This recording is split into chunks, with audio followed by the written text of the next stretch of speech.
अस्सलाम वालेकुम। Welcome to Jafar sir e class JEC. Jafar sir की ई क्लास जेईसी में आपका इस्तकबाल है। वेलकम, खुशामदीद, सुस्वागतम। आज हम इस वीडियो में ब्रिज कोर्स के जमाते हफ्तुम के 8वें दिन का मुताला करने जा रहे हैं। लिहाजा इस वीडियो को आखिर तक ज़रूर देखें कि आप इस सरगर्मी को अच्छी तरह से अंजाम दे सकें। सलाहियत या तसव्वुरात, समझना, बोलना और लिखना। आओ मालूम करें उस्ताद या सरपरस्त की मदद से इक़्तिबास समझना और इस पर मुनहसर पूछे गए सवालात के जवाबात बोलना और लिखना। पहले इक़्तिबास बग़ौर पढ़ें, फिर सवाल पढ़ें, इस पर गौर करें और अपने अल्फाज में इन सवालों के जवाब लिखें। आओ अहलियत पैदा करें। हज़रत उमर फ़ारूक रज़ी अल्लाह ताला अन्हु मुसलमानों के दूसरे खलीफा थे। उनके वालिद का नाम ख़त्ताब था। हज़रत उमर रज़ी अल्लाह ताला अन्हु 583 ईस्वी में मक्के में पैदा हुए। उन्होंने पहलवानी और शहर सवारी के फ़नून में महारत हासिल की और पढ़ना लिखना भी सीखा। हज़रत उमर रज़ी अल्लाह ताला अन्हु तिजारत करते थे। तिजारत के सिलसिले में उन्होंने दूर दराज के सफ़र किए और दौलत कमाने के अलावा इल्म और तजुर्बा भी हासिल किया। हज़रत उमर रज़ी अल्लाह ताला अन्हु का शुमार अरब के सरदारों में होता था। शुरू में अरब के सरदारों की तरह उन्होंने भी इस्लाम की दावत को कबूल नहीं किया, बल्कि शदीद मुखालिफत की। लेकिन अल्लाह ने हज़रत उमर रज़ी अल्लाह ताला अन्हु को फेर दिया। चुनांचे हज़रत मोहम्मद सल्लल्लाहु ताला अलैहि वसल्लम की खिदमत में हाजिर होकर इस्लाम कबूल कर लिया। जब दुश्मनों का जुल्म व सितम हद से बढ़ गया तो अल्लाह के रसूल सल्लल्लाहु ताला अलैहि वसल्लम ने हिजरत का हुक्म दिया। अब देखिए यहाँ पर हुक्म और दिया जो है ये मिल गया है, लेकिन वो लफ्ज़ है हुक्म दिया। हज़रत उमर रज़ी अल्लाह ताला अन्हु, यहाँ पर भी देखिए हज़रत का जो ते है वो आयन को मिल गया है, लेकिन हमें यहाँ समझना चाहिए कि वो ते यानी मिला हुआ है। ये एक प्रिंट की यानी मिस्टेक हो गई है। हज़रत उमर रज़ी अल्लाह ताला अन्हु ने एलानिया मक्के से मदीना हिजरत की। तो ये इस तरह से इक़्तिबास था। अब देखेंगे हम। आओ मश्क करें। नंबर 1 सवाल है, हज़रत उमर रज़ी अल्लाह ताला अन्हु, यहाँ पर देखिए छोटी रेज़वात देना भूल गए हैं, वो देना ज़रूरी है। और हज़रत उमर रज़ी अल्लाह ताला अन्हु यानी वो रेज़वात को रज़ी अल्लाह ताला अन्हु पढ़ना ज़रूरी है। बहुत से लोग रज़ी अल्लाह ताला अन्हा भी कह देते हैं, वो गलत है। यानी ख़वातीन के लिए जो है अन्हा कहना चाहिए और मर्द हज़रात के लिए अनहु कहना चाहिए। यानी अनहु मुज़क्कर है, अन्हा मुअन्नस है। हज़रत उमर रज़ी अल्लाह ताला अन्हु कब और कहाँ पैदा हुए? इसका जवाब आपको इक़्तिबास में दिया गया है, उसे ढूंढकर आप लिख सकते हैं। नंबर 2, हज़रत उमर रज़ी अल्लाह ताला अन्हु का शुमार किन लोगों में होता था? इसका भी जवाब इक़्तिबास में है, उसे आप ढूंढेंगे और अपने अल्फाज में लिखेंगे। नंबर 3, हज़रत उमर रज़ी अल्लाह ताला अन्हु ने कब हिजरत की?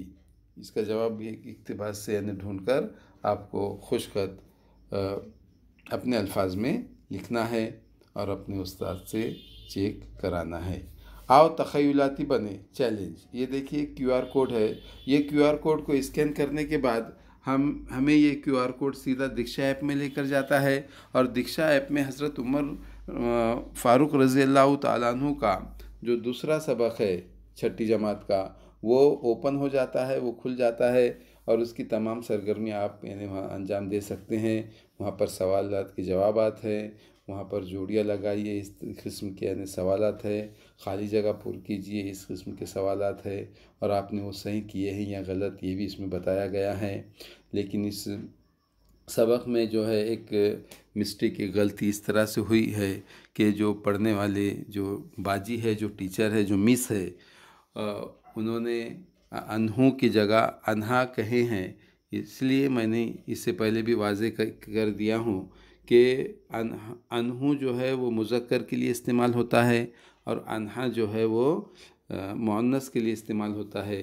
इसलिए इस बात का ख्याल रखें कि हज़रत उमर फ़ारूक़ रज़ी अल्लाह ताला अन्हु कहेंगे, अनहा कहना गलत है। अनहा ख़ातून के लिए, ख़वातीन के लिए, औरत के लिए इस्तेमाल होता है।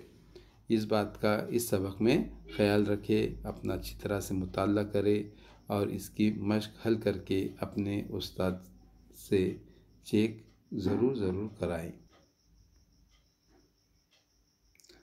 अब हम जमाते हश्तुम के ब्रिज कोर्स के 8वें दिन का मुताला करने जा रहे हैं, लिहाजा इसे भी बगौर देखें और इसकी भी सरगर्मी को मुकम्मिल करें।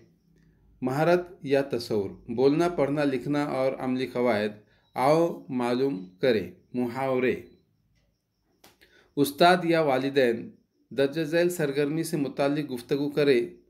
हर ज़बान में अल्फाज के कुछ ऐसे मजमूए होते हैं जिनके लफ्ज़ी मायने कुछ और होते हैं, मगर इन्हें दूसरे ख़ास मायने में इस्तेमाल किया जाता है। अल्फाज के ऐसे मजमूए को मुहावरे कहते हैं, जैसे फसल काटना, वक्त काटना। ये दोनों में क्या फ़र्क है, देखिए यहाँ पर नीचे इसकी वजाहत दी गई है।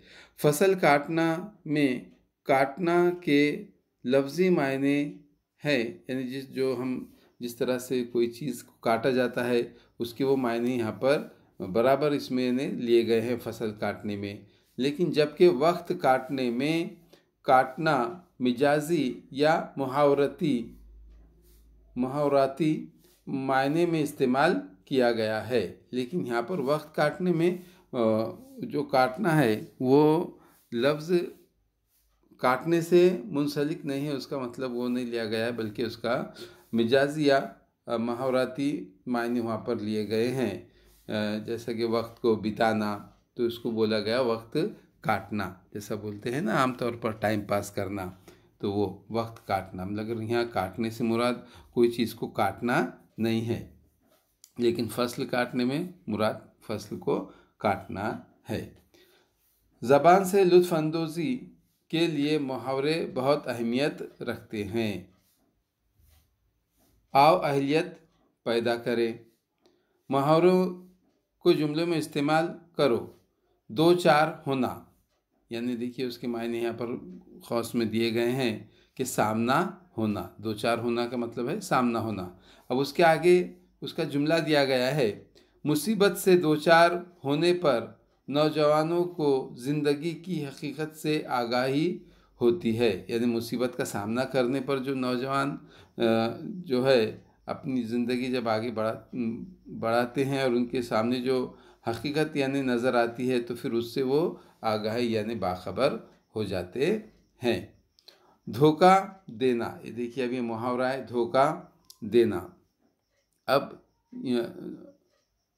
ये धोखा होना, इसके लफ्ज़ी मायने आप यानी जो है यहाँ पर यानी लिखना है कि धोखा देना यानी दगा देना किसी को, या किसी का नुकसान करना, है ना, इसे धोखा देना कहेंगे।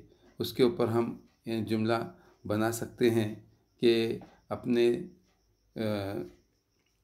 दोस्तों रिश्तेदारों को धोखा देने से बचाना चाहिए, धोखा होने से उन्हें बचाना चाहिए।